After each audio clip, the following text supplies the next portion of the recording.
যেমন আমি হজরত শেখ জাকারিয়া রহমতুল্লাহ, এবার আমি নির্বাচন করলেন মৌলানা ইউসুফ রহমতুল্লাহ আলী।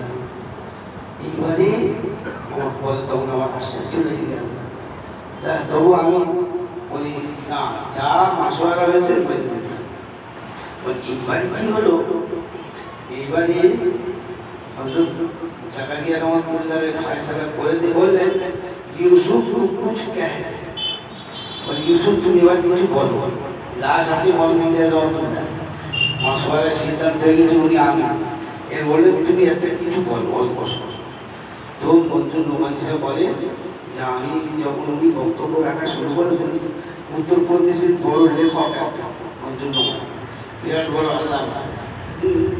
তো বলেন তখন আমি খবর থেকে ডায়েরি বার করে লেখা শুরু করতেছি, ডায়েরি বার করে লেখা শুরু করতেছি। এত উচ্চ মনে তোমার নিজুর আমি হয়ে গেল।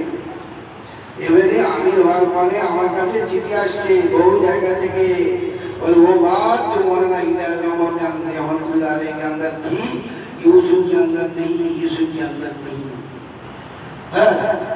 तो हजरत शेख रहमतुल्लाह ये तो बोला मुईदी से सुना, जो हजरत शेख रहमतुल्लाह बोले एक बार हमें उत्तर देते रखना जी भाई, हम आपके साथ मुआफिक हैं, आपके साथ हम मुआफिक हैं कि वो बात जो मौलाना इलियास रहमतुल्लाह अलैह के अंदर थी, वो बात यूसुफ के अंदर नहीं।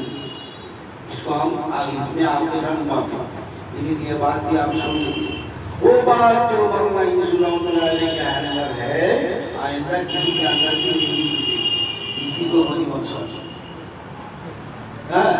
অনেক অনেকের ফুলি ধোয়ার কথা বলতে বলতে থাকো, তোমার ও ভূত ঢুকেছে, শয়তানি কাজে ওটা খায় না, ও শয়তান বার করে জন্য বার করে। হ্যাঁ, যেমন রূপ তেমন